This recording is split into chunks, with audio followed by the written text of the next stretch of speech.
আসসালামু আলাইকুম। সকল প্রশংসা আমার মহিমান্বিত রব মহান আল্লাহ পাকের প্রতি, যিনি আমাকে সৃষ্টি করেছেন। এক ভদ্রমহিলা একবার একটি মাংসের দোকানে গেলেন। তো গিয়ে দেখলেন যে ডজন ডজন মুরগি সাজানো রয়েছে। তো তিনি কি করলেন? তিনি গিয়ে একটা মুরগির পা তুলে দেখলেন, আরেকটা মুরগির পা তুলে গন্ধ শুকলেন, আরেকটা মুরগির ডানা তুলে গন্ধ শুকলেন। এভাবে প্রচুর অনেকগুলো মুরগির গন্ধ শুকতে লাগলেন। একসময় প্রায় সবকটা মুরগিরই তিনি গন্ধ শুকে ফেললেন।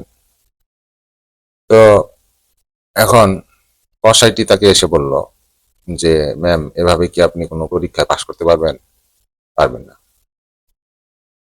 তো আমাদের মানুষের প্রকৃতি হচ্ছে, আমাদের সবারই প্রকৃতি হচ্ছে আমরা অপরের গন্ধ শুকে বেড়াই। এর কথায় খুঁত রয়েছে, ওর কথায় খুঁত রয়েছে, ওর কথায় ভুল, তার কথায় ভুল।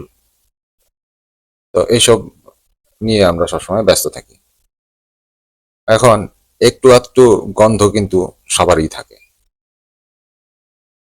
ধরেন, গাছপালার কথা যদি ধরি, সবগুলো গাছপালা, লতা পাতা, শেকড়গুলোই কোনো না কোনো ভাবে ময়লার সঙ্গে গাঁথা থাকে। এখন প্রশ্ন সেটা নয়, প্রশ্ন হচ্ছে সেটা যেটা যে এই গাছটা কি সুগন্ধি ফল বা ভালো ফল বা সুগন্ধি ফুল দিচ্ছে কিনা। ধরেন, গাছটার শেকড় গুলো যদি পরিষ্কার কোনো স্থানে থাকতো বা ধবধবে সাদা থাকতো, তাহলে সেই দারুণ গাছটা কিন্তু দারুণ কোনো ফল দিতে পারতো না। আমরা এক সময় বনে জঙ্গলে বাস করতাম, মানব প্রজাতি আমরা একসময় বনে জঙ্গলে বাস করতাম।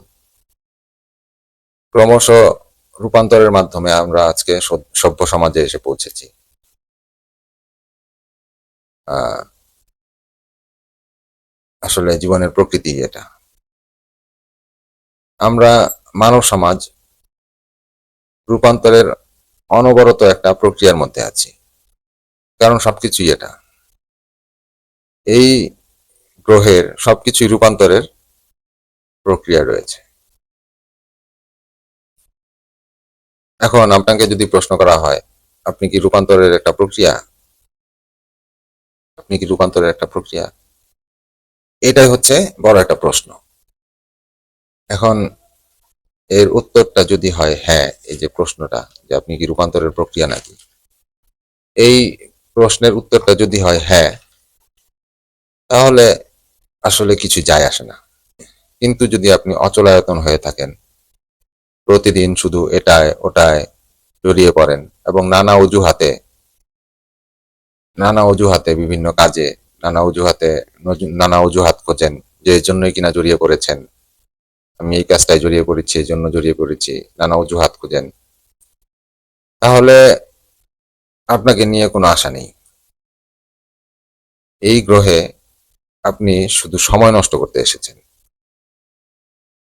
সময় নষ্ট করতে এসেছেন বলছি বলতে মানে আপনি জীবন নষ্ট করতে এসেছেন। কারণ আপনার জীবনটা শুধুমাত্র একটা সময়। আপনার জীবনটা অন্য কোনো প্রাণী বাঁচতে পারত। কিভাবে? একটা ঘাস ফড়িং বেজায় আনন্দ নিয়ে লাফিয়ে বেড়াতে পারত একটা বিভ্রান্ত মানুষের বদলে। ধরেন, আপনার ওজনের সমান বা ওজনের পরিমাণ মহান আল্লাহ পাক আপনাকে দিয়ে লক্ষ লক্ষ ঘাস ফড়িং কিংবা প্রজাপতি বানাতে পারতেন। আপনার ওজন যতটুকু, সেই ওজনে হয়তো আল্লাহ পাক আপনার ওজনের সমান লক্ষ লক্ষ ঘাস ফড়িং কিংবা প্রজাপতি বানাতে পারতেন। হ্যাঁ কিনা? আপনি যদি অন্য সব প্রাণীদের থেকে আরো ভালো কিছু করতে দক্ষ না হন, তাহলে আপনার, আমার বা আমাদের মানুষ হয়ে জন্মানোতে কোনো আসলে লাভ নেই, কোনো লাভই নেই। আমরা যদি অন্যান্য পশু পাখি থেকে, অন্যান্য হিংস্র জীবজন্তু থেকে যদি ভিন্ন কিছু করতে না পারি, ভালো কিছু করতে না পারি, তাহলে আমাদের আসলে মানুষ হয়ে জন্মানোতে কোনো লাভ নেই।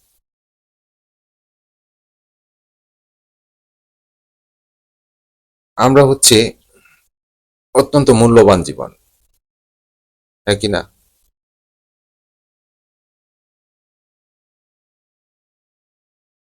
আমরা অত্যন্ত মূল্যবান একটি জীবন, মূল্যবান সব দিক থেকে।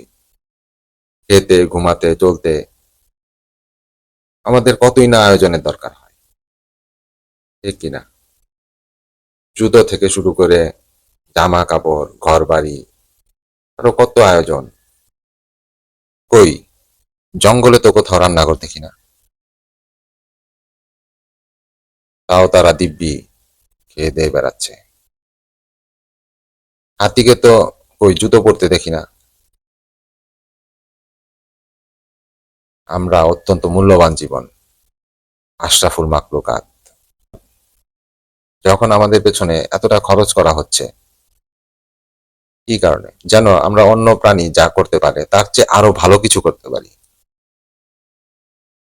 একটা প্রজাতি হিসাবে, মানব জাতি হিসাবে অনেক নিকৃষ্ট কাজ আমরা করে ফেলেছি, অনেক ভয়ঙ্কর জিনিস করে ফেলেছি, আবার অনেক চমৎকার জিনিস করেছি, অনেক চমৎকার জিনিসও আমরা করেছি। কিন্তু এই প্রতিটা চমৎকার জিনিসের পেছনে দেখানোর জন্য অন্তত একটা হলেও ভয়ঙ্কর জিনিস থাকে। এখন আধ্যাত্মিক প্রক্রিয়াটা কি? আধ্যাত্মিক প্রক্রিয়া শুধু এটাই যে রোজ আপনি নিজের যে ভয়ঙ্কর জিনিসগুলো তা ক্রমশ বাদ দিতে থাকবেন। ভয়ঙ্কর কোনো চিন্তা, ভয়ঙ্কর কোনো আবেগ, ভয়ঙ্কর শব্দ, ভয়ঙ্কর কাজ প্রতিদিন একটা করে, অন্তত একটা করে বাদ দিন।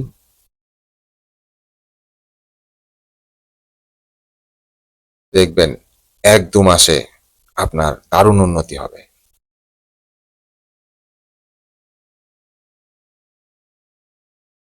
মানুষের সবচেয়ে ভয়ঙ্কর ব্যাপারটি কি জানেন? মানুষের সবচেয়ে ভয়ঙ্কর ব্যাপারটি হলো যে মানুষ নিজস্ব মাল মশলা নিয়ে অলওয়েজ ব্যস্ত থাকে। অন্য মানুষের ভোগান্তি, অন্য মানুষের যন্ত্রণা, অন্য মানুষের কোনো খবরই সে রাখে না। যে অন্য একটা মানুষের জীবন কিসের মধ্যে দিয়ে যাচ্ছে তা মানুষ হিসাবে আমরা এখন আর খবর রাখি না। আমরা মোটে অনুভূতিশীল নই। আর এই অনুভূতিশীল না হওয়াটাই হচ্ছে সবচেয়ে বড় অপরাধ।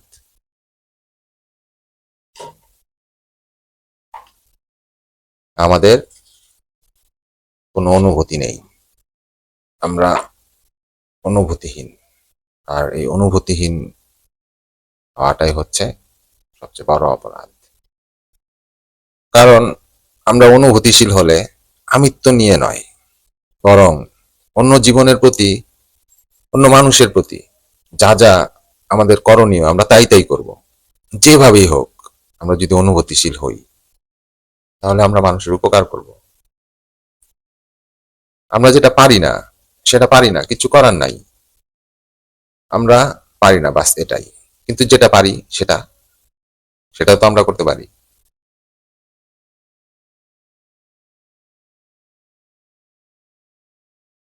একবার সুদানের এক উট ব্যবসায়ী গেলেন মরক্কোতে। মরক্কোর একটি উটের বাজারে তিনি গেলেন তার উটটা বিক্রি করতে। তিনি গিয়ে দেখলেন বাজারে সব উট, সবগুলো উট ওনার উটের চেয়ে অনেক বেশি বেশি অনেক বেশি বড় এবং অনেক গুণ বড়। তখন উনি এক উট ব্যবসায়ীকে জিজ্ঞেস করলেন যে আপনাদের উটগুলো এত বড় আর আমারটা তো আপনাদের উটের প্রায় অর্ধেকের, অর্ধেক হবে না এই অবস্থা। তো মরক্কোর সেই উট ব্যবসায়ী বললেন এটা তো খুব সোজা, আপনার উটকে দেখেছি, ওটা খোঁজা করা হয়নি। যদি খোঁজা করেন তাহলে ওই উটটাও আরো বেশি বড় হবে। সুদানিয়ান ভদ্রলোক বললেন কি করে করব সেটা? সেই ব্যবসায়ী বললেন এ তো খুব সহজ, দুটো ইট এনে, দুটো ইট দিয়ে উটটির শুক্রাশয়টা থেতলে দিন, তাহলে দেখবেন যে আপনার উটের গ্রোথ আরো বেড়ে গেছে। এখন সুদানিয়ান ভদ্রলোক বললেন যে ওর লাগবে না, ওর ব্যথা লাগবে না। এখন মরক্কোর সেই ব্যবসায়ী বললেন একটুও না, দেখাচ্ছি আপনাকে। এটা বলে তিনি একটি উট নিয়ে আসলেন এবং দুটো ইট দিয়ে তার অন্ডটা থেতলে দিলেন। উটটি ব্যথায় চিৎকার করতে করতে দৌড় দিল। সুদানিয়ান ভদ্রলোক অবাক হয়ে বললেন, কিন্তু আপনি তো বললেন যে ব্যথা লাগবে না। ওই লোকটি জবাব দিল, হ্যাঁ, লাগতো তখনই যখন আপনি আপনার আঙ্গুলটা ওই দুটো ইটের মাঝে রাখতেন। এ হচ্ছে অবস্থা, যে যদি ইটের মাঝখানে তার আঙ্গুল পড়তো তাহলে হয়তো ব্যথা লাগতো। উটের ব্যথা তার কাছে কোনো প্রসঙ্গই না। আপনার সাথে কি হচ্ছে তা নিয়ে আপনি খুবই অনুভূতিশীল, আর বাকি সবার প্রতি কি হচ্ছে তা নিয়ে আপনার কোনো মাথা ব্যথাই নেই। এই অবস্থায় মানুষের সবচেয়ে চমৎকার প্রকৃতিটা অভিব্যক্তি খুঁজে পায় না। আপনাকে অনুভূতিশীল হতে হবে, অথচ আপনি যদি চারপাশের প্রকৃতির দিকে তাকান, ধরেন গাছই বলুন, ফুলই বলুন, পাখি বলুন কিংবা সমস্ত প্রাণী, তারা ভীষণ অনুভূতিশীল। চারপাশে যা হচ্ছে সবকিছুর প্রতি ওরা দুম করেই কোনো কিছুর ক্ষতি করে ফেলে না, কারো ক্ষতি করে ফেলে না। খাওয়ার দরকার না হলে খামাখাই তারা কখনো হত্যা করতে যাবে না। ওরা জীবনের প্রতি খুবই অনুভূতিশীল। আপনি যেভাবে বোঝেন সেভাবে হয়তো নয়, আবেগ হিসাবে নয়, তবে জীবনের প্রতি তারা এমনিতেই খুবই অনুভূতিশীল। হয় খাবারের স্বার্থে, না হয় আত্মরক্ষার স্বার্থে। এছাড়া কোনো জন্তুই শুধুই মারমুখী হয় না। তো মানুষদের আরো বিবর্তিত হয়ে, আরো অনুভূতিশীল হয়ে, অন্যান্য প্রাণীদের চেয়ে আরো অনুভূতিশীল হয়ে দেখাতে হবে। একটা বাঘ, একটা সাপ, একটা কুকুর, একটা শূকর বা অন্য যে কোনো প্রাণী থেকে আপনি যদি একটু উন্নত না হন, তাহলে তো আপনি মানুষ নন, জানোয়ারই রয়ে গেলেন।